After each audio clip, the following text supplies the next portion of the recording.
Sir, നമ്മളെ എല്ലാവരെയും വല്ലാതെ വേദനിപ്പിക്കുകയും നിരാശപ്പെടുത്തുകയും ചെയ്ത ഒരു സംഭവമാണ്. നിസ്സഹായരായി നമ്മളെല്ലാം നോക്കി നിൽക്കേണ്ട ഒരവസ്ഥയിൽ, ഒന്നും ചെയ്യാൻ കഴിയാത്തൊരവസ്ഥയിലാണ് നമ്മളെല്ലാവരും നിന്നത്.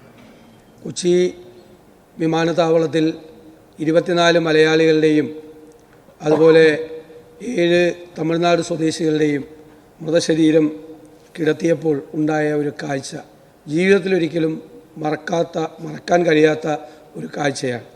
സർ, കുടുംബം പോരുന്നതിന് വേണ്ടി, കുടുംബത്തെ സംരക്ഷിക്കുന്നതിന് വേണ്ടി, ഒരുപാട് പ്രയാസങ്ങളെ മറികടക്കുന്നതിന് വേണ്ടിയിട്ട് വിദേശത്ത് പോയി കഠിനാധ്വാനം ചെയ്ത ആളുകൾക്കാണ് ഈ ദാരുണമായ അപകടമുണ്ടായത്. ആ അപകടത്തിൽ നിന്ന് ചിലർക്ക് രക്ഷപ്പെടാൻ കഴിഞ്ഞു. പക്ഷെ ഒരുപാട് ആളുകൾ ആ അപകടത്തിന് ഇരയായി മരിച്ചു വീണ കാഴ്ചയാണ് നമ്മൾ കണ്ടത്. സാർ, അവരോട് ആ ഓരോ കുടുംബത്തിൽ നിന്നും ഉയരുന്ന നിലവിളികൾ നമുക്ക് കേൾക്കാൻ കഴിയാത്തതാണ്.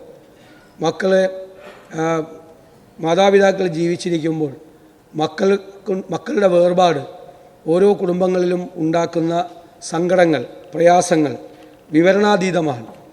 പല കുടുംബങ്ങളും അനാഥമായിരിക്കുകയാണ്. ആ കുടുംബങ്ങളുടെ സംരക്ഷകരും ആ കുടുംബനാഥന്മാരുമാണ് ഈ ദാരുണമായ അപകടത്തിന് ഇരയായത്. സാർ, നമുക്ക് എല്ലാവർക്കും ചേർന്ന് ഒരുമിച്ച് അവരെ ചേർത്ത് പിടിക്കേണ്ടതിൻ്റെ ഉത്തരവാദിത്വമുണ്ട്. അത് എല്ലാവരും ചേർന്നുകൊണ്ടാണ്, നമ്മുടെ കൊച്ചി എയർപോർട്ടും അതുപോലെ ജില്ലാ ഭരണകൂടവും സർക്കാരും എല്ലാവരും ചേർന്നുകൊണ്ടാണ് ഒരുമിച്ച് യാതൊരുവിധ പരാതികളും ഇല്ലാത്ത തരത്തിൽ അത് നമ്മളെക്കൊണ്ട് ചെയ്യാൻ കഴിയാവുന്ന കാര്യങ്ങൾ ചെയ്തത്.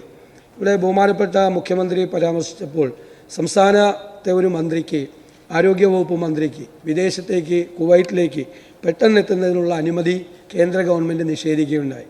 സാർ, ഇത്തരമൊരു സംഭവം നടക്കുമ്പോൾ അവിടെ സംസ്ഥാന ഗവൺമെൻറ്റിൻ്റെ പ്രതിനിധിയും കേന്ദ്ര ഗവൺമെൻറ്റിൻ്റെ പ്രതിനിധിയും നമ്മുടെ പ്രവാസി സംഘടനകളും എല്ലാവരും ഏകോപിപ്പിച്ചുകൊണ്ടാണ് ഇത്തരം കാര്യങ്ങൾ ചെയ്യുന്നത്.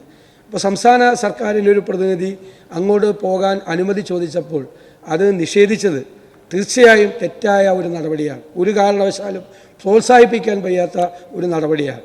അത്തരം കാര്യങ്ങൾ കേന്ദ്ര ഗവൺമെൻറ്റിൻ്റെ ഭാഗത്തു നിന്ന് ഉണ്ടായതിനുള്ള ശക്തമായ പ്രതിഷേധം കൂടി ഞാനിവിടെ രേഖപ്പെടുത്തുകയാണ്. സാർ, മരണമടഞ്ഞവരുടെ കുടുംബാംഗങ്ങളോടും അവരുടെ സുഹൃത്തുക്കളോടും എല്ലാ ബന്ധുക്കളോടും എല്ലാവരും ഉണ്ടായ ദുഃഖത്തിൽ ഞാനും എൻ്റെ പാർട്ടിയും പങ്കുചേരും.